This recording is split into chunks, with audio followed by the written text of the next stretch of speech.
Without much ado, let's move forward. The first order of the day will be our short opening ceremony. We are very honored to receive a welcoming address by San Francisco Mayor Edwin Lee, followed by opening remarks by U.S. Department of Transportation Secretary Ray LaHood and Ambassador Mohammed Noor, Executive Director of the APEC Secretariat. Let us begin with a welcome from the Honorable Edwin Lee, Mayor of San Francisco. The city of San Francisco is legendary. Its bay, its hills, its bridges, and its distinct individuality. Mayor Lee took his position at the beginning of this year, appointed by the City Board of Supervisors to fulfill the unexpired term of the previous mayor. And he was tailor-made to lead this great city. As a former city administrator, he knows the city inside and out. He has spearheaded efficiency measures, moved towards greener government services, prepared for emergency action in times of disaster, and worked toward inclusion of all people in this multicultural city. He is so well respected that the Board of Supervisors unanimously appointed him. This is quite a statement in these tumultuous political times. So with that, let us all welcome Mayor Lee. Thank you. Thank you, Susan. Good morning. We are honored to host the Asian Pacific Economic Cooperation here in our great city. And I want to welcome you to San Francisco, which was recently named the greenest city in North America. This gathering is a perfect opportunity to renew our push for the future that is independent from foreign oil and to take the steps necessary for a more secure, sustainable, and prosperous future. We're doing our part here in San Francisco. San Francisco is proud to be a transit-first city. We favor using public transportation or walking or riding to get around town. Our transit-first policy promotes public health, builds community, and because 100% of our public transportation system is powered by either carbon-neutral electricity or biodiesel, it significantly reduces our greenhouse gas emissions. We're also building the infrastructure necessary to put in place state-of-the-art public transportation such as high-speed rail, an electrified Caltrain system, expanding our subway network, and bus rapid transit. High-speed rail, as many of you know, really needs to be a part of our transportation future. Many of you are already underway with high-speed rail projects in your respective countries. Here in California and San Francisco, we are trying to lead the way. This issue is critical to me as mayor because our economic future depends upon people being able to move throughout our state with ease on roads, rails, and in the skies. Currently, nearly 1/3 of all of our air traffic from San Francisco International Airport is for flights from San Francisco to Los Angeles Basin. As many of you have noticed when you flew into our airport, that has no room to expand. What this means is that we have to find ways to shift the San Francisco to Los Angeles short-haul traffic out of the skies and onto rails. By moving towards high-speed rail, we not only improve the transportation system in the state, but we also improve our local economy by providing more opportunities for international flights from the Asian Pacific region and the rest of the world. In April of this year, I launched a federally funded, innovative parking program called SF Park, which provides customers real-time information about parking availability and cost, and adjusts parking rates based on that demand. This smart parking management system steers drivers away from more congested areas and toward less congested ones to reduce circling and double parking, speed up public transit times, and create safer streets. We are working on making the Bay Area the electric vehicle capital of the nation. We already have the largest municipal electric vehicle fleet in the country, and we're showcasing electric vehicles in our city fleet, installing nearly 100 publicly accessible electric vehicle charging stations, offering free carbon-neutral public charging, and installing the first electric vehicle battery switch station in North America. We're also working towards having the cleanest electricity in our city. 100% of our municipal electricity is carbon neutral. We've closed down 2 dirty power plants in the city, and we've set an aggressive goal for ourselves to have 100% of our electricity citywide come from renewable energy. All of the efforts that I just mentioned are a clear indication of our city's full commitment to wean ourselves from foreign oil and provide a sustainable city for our future generations. It is essential that the city employ sustainable and environmentally sound transportation principles, not only for our city's economic and environmental sustainability, but also make it important and viable options for our residents. We are committed to doing our part to promote our nation's independence from oil, jump-starting our green economy, eliminating our dependence on fossil fuels, eliminating a significant portion of our CO2 emissions, and ensuring our sustainable future. Again, thank you and welcome to San Francisco.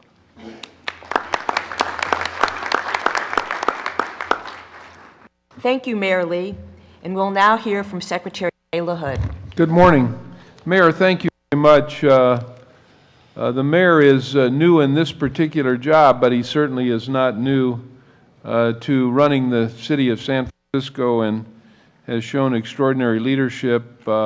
He and I had an opportunity to meet and talk about some of the key issues and key problems that need to be solved. And for those of you that are interested in politics, you'll be interested to know that the mayor is standing for election in November, and there are 37 people that want the job that he has. So for those of you that have taken an interest in politics, you can imagine what he's spending most of his time doing. And so we are really grateful to the mayor for taking the time to be with us this morning. And I, as all of you, I'm sure, will do, wish him well against his 36 opponents. But I want to say, Mayor, this is a magnificent city, and your contribution to making San Francisco a magnificent city has been extraordinary. So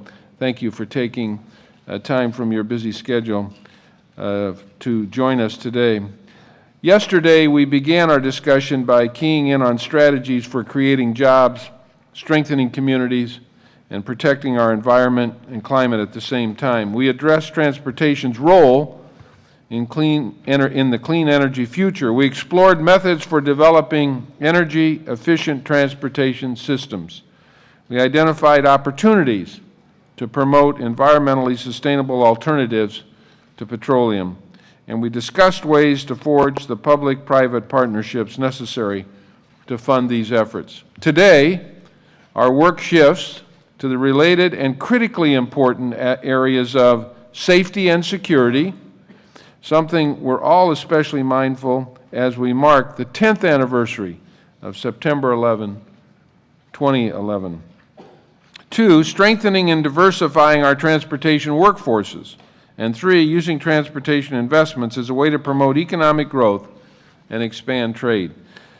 Let me say that President Obama's administration, these are among our top transportation priorities, along with passing the American Jobs Act, which the President now has sent a piece of legislation to Capitol Hill in the last few days, which will put more people back to work and more money into the pockets of our American workers. I have said many times that there's nothing more important than safety. It's the first thing we think about at the Department of Transportation every day, and it's the thing that keeps us awake at night. That's why we're working together to strengthen aviation and rail safety. That's why we're reminding people to always fasten their seatbelts and to never drink behind the wheel. And that's why we've taken on the epidemic that I call an epidemic, distracted driving. When we think of the world's leading causes of death, heart disease or HIV/AIDS, malaria or tuberculosis, it's easy to forget that road crashes claim more than 1.3 million lives each year. That's the equivalent of one death every 30 seconds. The World Health Organization projects that by 2030, traffic accidents will climb to become the 5th leading cause of deaths worldwide. The Global Road Safety Partnership estimates that driver behavior, including distracted driving, is responsible for between 80 and 90% of all roadway accidents. In 2009, I traveled to Moscow for the first global ministerial conference on roadway safety, where the Russian president and I issued a call to end the deadly behavior of texting and talking behind the wheel. In 2010, United Nations Secretary General and our ambassador to the United Nations and I met in New York, where the Secretary General imposed a directive barring the UN's 40,000 employees from texting messages while operating vehicles on official business. And this past spring, the international community kicked off the United Nations World Health Organization's Decade of Action for Road Safety 2011-2020. Together, we're making important progress. 17 of the 20 APEC economies and a total of more than 50 nations around the world have passed laws that restrict drivers' use of handheld devices. Portugal has even outlawed all phone use in the driver's seat, handheld or hands-free. Congratulations, Portugal. And we can do more if we work together. President Obama's administration and the U.S. government stand ready to lend our experience to any country looking for ideas about how to change drivers' minds and drivers' habits. At the same time, we're also taking on another major challenge, building the transportation workforce of the 21st century, our second theme of the day. And specifically, at the U.S. Department of Transportation, we're connecting women with opportunities to succeed. For our part, we've taken a number of steps. We've encouraged young women to pursue study in the STEM disciplines. That's science, technology, engineering, and math. STEM is one of our highest priorities in President Obama's administration. We've developed mentorship programs for young women interested in joining the field. We need to get more women into transportation. And we've put in place a pipeline that will bring a new generation of young women into the transportation industries. The good news is that as we revitalize our nation's transportation system, the opportunities for young women are enormous. We see rising demand for environmental engineers and technicians. We see rising demand for skilled professionals in the high-speed rail business and aerospace industry. Or take aviation, where we're making huge technological leap forward and a transitional from a radar-based air traffic control system to a satellite-based system. This groundbreaking effort requires a new generation of well-trained experts with technical know-how. In particular, we need a smart new generation of air traffic controllers and flight data coordinators as this generation retires. And we believe women ought to fill each of these essential roles. As I have had an opportunity during the last 2.5 years to meet with CEOs and executives of the airline industry, as I sit around the table with them, I don't see any women heading those organizations up. As I've had a chance over the last 2.5 years to sit around the table with the CEOs of the car companies, I don't see any women sitting at those tables. That's what our goal is to allow women to move up to the kind of positions where we can really tap into their talent. So we're looking forward to delving into the topic of transportation as an economic engine. For one thing, we'll discuss the importance of aviation liberalization so people and goods can move without hindrance across the Asia-Pacific region. For another, we'll talk about aligning the public-private partnerships and other funding mechanisms that make big projects economically viable. This is the idea behind President Obama's proposal for a national infrastructure bank included in the American Jobs Act. It's also the rationale behind our competitive transportation grant-making program. And over the past 2 years, it's provided the perfect example how we leverage local, state, federal, and private dollars in the service of a simple goal, putting people back to work today while rebuilding our infrastructure for the years ahead. Ultimately, this points to what I hope we all gain from this conference: new perspectives on how to make smart choices at a time when we're all trying to make the most of every dollar. I think we're doing that in President Obama's administration and at the U.S. Department of Transportation. I look forward to continuing this valuable exchange of ideas so that we can do even better. Thank you very much.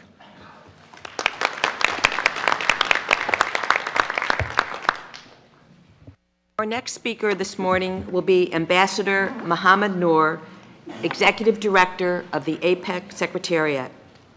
As Executive Director, Ambassador Noor advances APEC's agenda by executing the work programs as mandated by leaders and ministers. He has had a distinguished career in the government of Malaysia, dedicating his life's work to the advancement and prosperity of the Malaysian people. Let us all welcome Ambassador Noor. Thank you.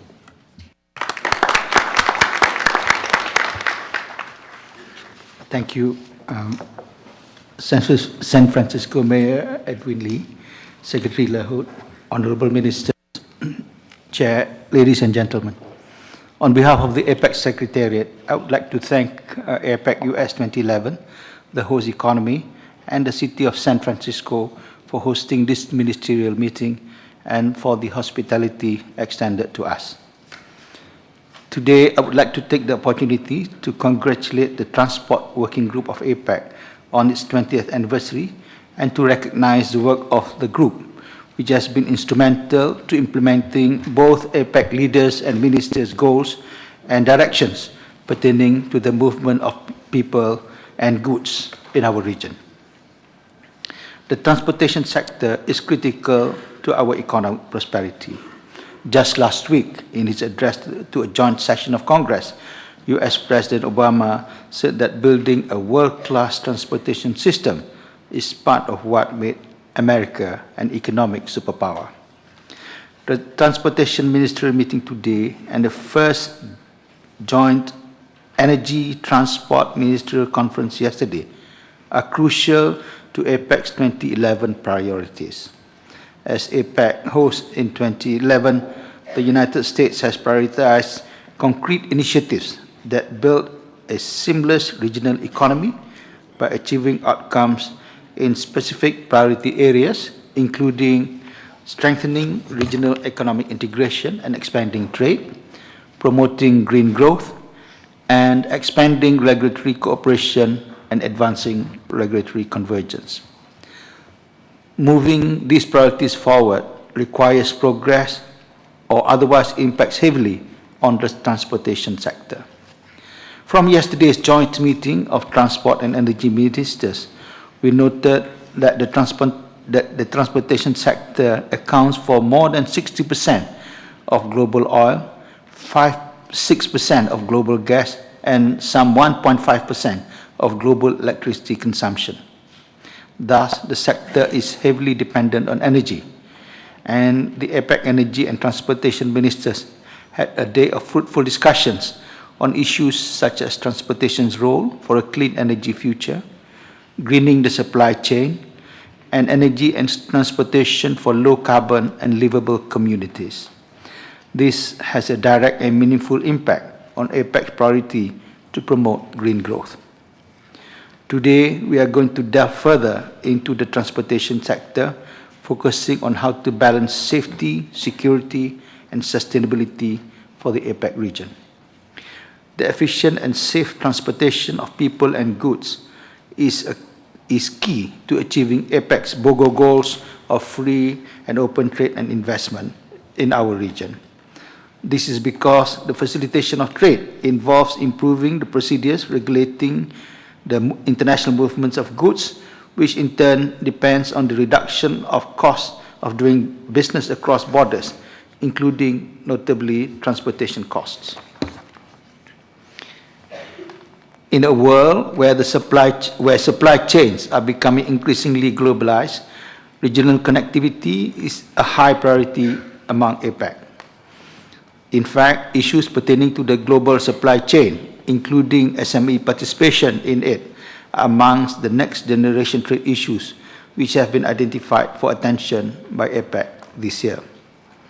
In February 2009, APEC's Committee on Trade and Investment, together with the Economic Committee, held a trade policy dialogue to identify the elements to be included in a work program on trade logistics and supply chain connectivity.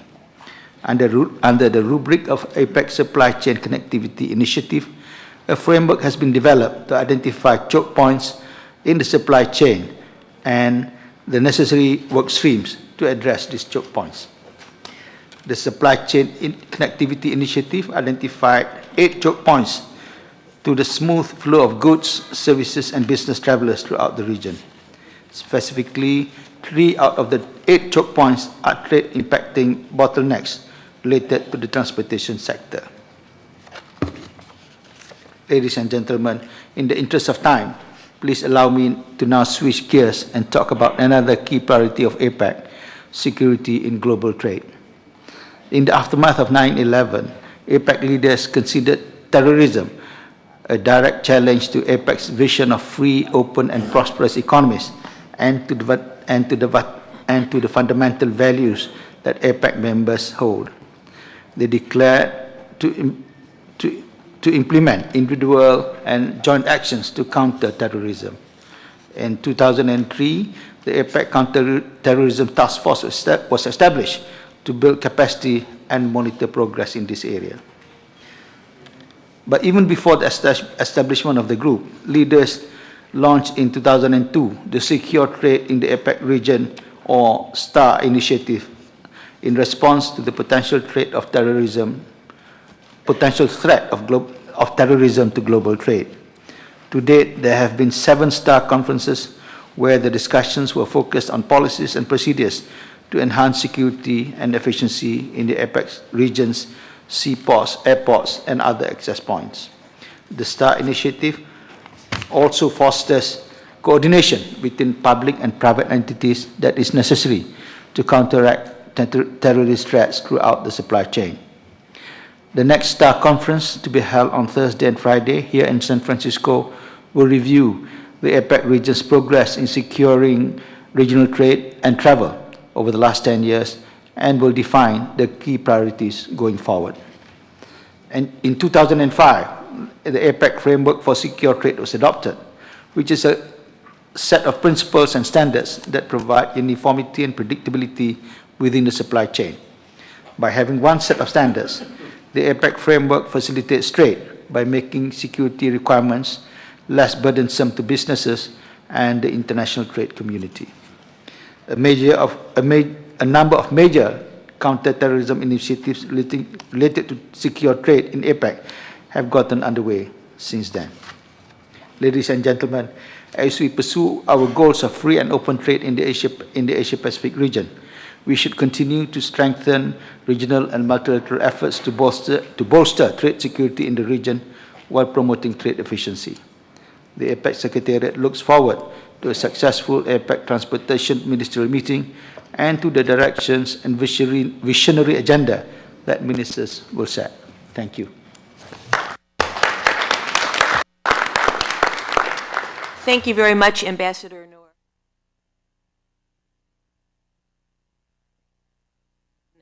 Let me just remind everyone we have a very full schedule today with many speakers with important things to say. So if everybody would please respect the time frames for your remarks.